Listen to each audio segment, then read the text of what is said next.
ಮುಸ್ಲಿಮರಿಗೆ ಟಿಕೆಟ್ ಮಾಡಿದ್ದು ನಿಮ್ಮದೇ ಸರ್ಕಾರ ಕಾಂಗ್ರೆಸ್ ಏನೋ ಹೋಸಲ ಅಧಿಕಾರದಾಗಿದ್ರಿ ನೀವು 28 ಕ್ಷೇತ್ರದಾಗ ಎಷ್ಟು ಕಡೆ ಟಿಕೆಟ್ ಕೊಟ್ರಿ ಮುಸ್ಲಿಮರಿಗೆ ಸಿದ್ದರಾಮಯ್ಯ ಸರ್ಕಾರ ಇದ್ದಾಗ ಹಾವೇರಿಗೆ ಈಗ ನಮ್ಮ ಪಕ್ಷ ಕಾಂಗ್ರೆಸ್ ಪಕ್ಷ ಹೆಂಗಂದ್ರೆ ಗೆಲ್ಲಂಗಿದ್ರೆ 5 ಕೊಡ್ತಾರೆ, ಗೆಲ್ಬೇಕಿಲ್ಲ.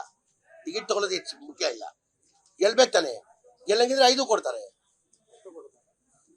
10 ಅಂದ್ರು 10 ಕೊಡ್ತಾರೆ, ಗೆಲ್ಬೇಕು ತಾನೆ.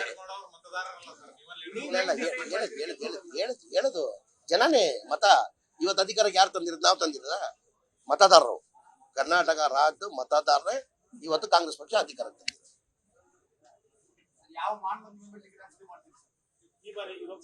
ಈಗ ನಾವು ಕೇಳಿದೀವಿ, ನಮ್ ಕಾಂಗ್ರೆಸ್ ಪಕ್ಷ ಹೈಕಮಾಂಡ್ ಪಕ್ಷ, ಹೈಕಮಾಂಡ್ ತೀರ್ಮಾನ ಮಾಡ್ತಾರೆ. ಅದಕ್ಕೆ ನಾವು ಯಾರು ತೀರ್ಮಾನ ಮಾಡಕ್ಕಾಗಲ್ಲ. ನಮ್ಮ ಬೇಡಿಕೆನ ಇಟ್ಟಿದೀವಿ. ನಾವು ಅಲ್ಪಸಂಖ್ಯಾತರಿಗೆ 3 ಕೋಟಿ ಅಂತ ಬೇಡಿಕೆ ಇಟ್ಟಿದೀವಿ. ನಮ್ಮ ಪಕ್ಷ ಹೈಕಮಾಂಡ್ ಪಕ್ಷ. ತೀರ್ಮಾನ ಮಾಡೋರು ಯಾರು? 1 ಕೊಡ್ಬೇಕು, 2 ಕೊಡ್ಬೇಕು, 3 ಕೊಡ್ಬೇಕು? ಹೈಕಮಾಂಡ್. ನಮ್ಮ ಅಭಿಪ್ರಾಯ ಹೇಳಿದೀವಿ, ನಮ್ಮ ಬೇಡಿಕೆನ ಇಟ್ಟಿದೀವಿ. ನಾವು 3 ಬೇಕಂತ ಇಟ್ಟಿವಿ ಅಂದ್ರೆ ನಮ್ಮ ಕಾಂಗ್ರೆಸ್ ಪಕ್ಷ ಹೈಕಮಾಂಡ್ ಪಕ್ಷ. ಅನುಕ್ಷಣದ ಸುದ್ದಿಗಳಿಗಾಗಿ ವಿಸ್ತಾರ ಯೂಟ್ಯೂಬ್ ಚಾನೆಲ್ ಸಬ್ಸ್ಕ್ರೈಬ್ ಮಾಡಿ, ಬೆಲ್ ಐಕಾನ್ ಕ್ಲಿಕ್ ಮಾಡಿ.